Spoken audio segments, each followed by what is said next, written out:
विजया देशमुख, जिन्हें लोग संध्या शांताराम के नाम से जानते हैं, उनकी पृष्ठभूमि रंगभूमि ही रही है। विजया देशमुख के पिता थिएटर में बैकस्टेज का काम संभाला करते थे। विजया और उनकी बहन वत्सला दोनों ही थिएटर में काम किया करती थी। थिएटर में काम करते करते वे दोनों ही मुंबई चली आई, ये सोच करके कि थिएटर में और भी काम और दाम दोनों ही मिलेंगे। मुंबई में उनकी मुलाकात वी शांताराम से हुई। ये मुलाकात भी कोई कैजुअल मुलाकात नहीं थी। वी शांताराम उस वक्त उनकी अपकमिंग मूवी अमर भोपाली के लिए कलाकार ढूंढ रहे थे। इसी सिलसिले में उन्होंने एड पोस्ट करवाई थी न्यूज़पेपर में। इसी एड को देखकर विजया देशमुख ऑडिशन देने आई थी, जिसमें कई लोगों ने ऑडिशन दिए थे, लेकिन अंत में विजया देशमुख को ही उनके लुक से ज्यादा उनकी आवाज के लिए पसंद किया गया था। अमर भोपाली एक सुपर सक्सेसफुल फिल्म रही। इसी फिल्म से विजया देशमुख को संध्या के नाम से जाना जाने लगा, क्योंकि फिल्म के लिए उनका नाम विजया की जगह संध्या कर दिया गया था। फिर रिलीज हुई फिल्म परछाई, जो 1952 में रिलीज हुई थी। ये फिल्म भी वी शांताराम ने ही बनाई थी। इसी फिल्म के दौरान ही संध्या देशमुख और वी शांताराम के प्यार के चर्चे फिल्मी गलियारों में होने लगे थे।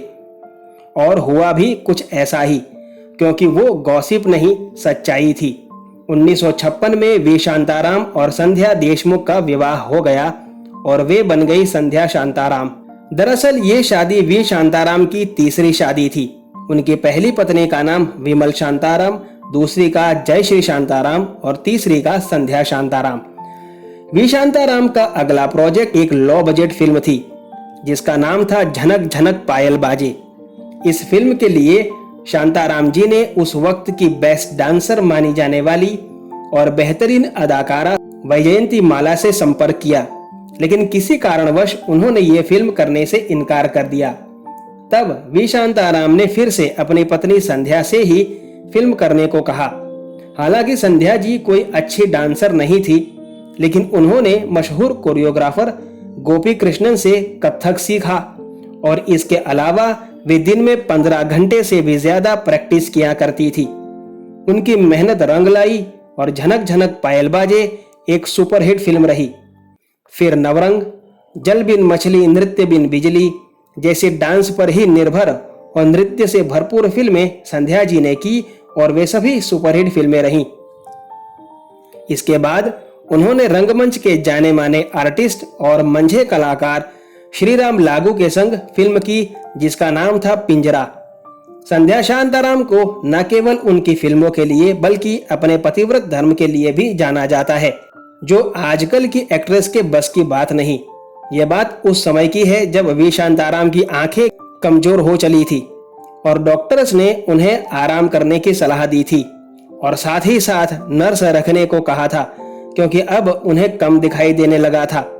तब संध्या जी ने कहा कि नर्स की कोई जरूरत नहीं है, मैं ही सेवा करूंगी, और उन्होंने नर्स से भी ज्यादा अच्छी सेवा की। और जब शांताराम जी की आंख का ऑपरेशन होने के बाद जब उनकी आंख खुलने वाली थी, तब उन्होंने सारा कमरा रंग बिरंगी रंगों से सजा दिया था और रंगोली पूरे घर में कर दी थी। जब वी शांताराम की आंख खुली तो इतने सारे रंग देखने के बाद वे तुरंत बोले कि ये तो नवरंग है। इस तरह उनकी फिल्म नवरंग का टाइटल मिला था। संध्या जी ने वी शांताराम के अलावा कभी भी किसी के साथ काम नहीं किया था, यहाँ तक कि उन्होंने बच्चे ना करते हुए कहा था कि दूसरी दोनों पत्नियों के बच्चे भी तो मेरे ही हैं, और उन्हें ही प्यार करती थी। पति ने उनका नाम संध्या रखा, लेकिन वे हमेशा फिल्मों से लेकर निजी जीवन में पति के जीवन का सवेरा ही बनकर रहीं। वी शांताराम का देहांत 1990 में होने के बाद संध्या जी ने पूरा जीवन बच्चों के लिए समर्पित कर दिया। संध्या शांताराम का जन्म 27 सितंबर 1938 के दिन हुआ था। अब वे 85 वर्ष की हैं और अब भी उनका जीवन बच्चों के साथ नवरंग ही है। ऐसी अभिनेत्री को फिल्मी तराना चैनल का सलाम। वीडियो को लाइक करना बिल्कुल ना भूलें। आपसे मुलाकात होगी जल्द, तब तक अपना ख्याल रखें। धन्यवाद।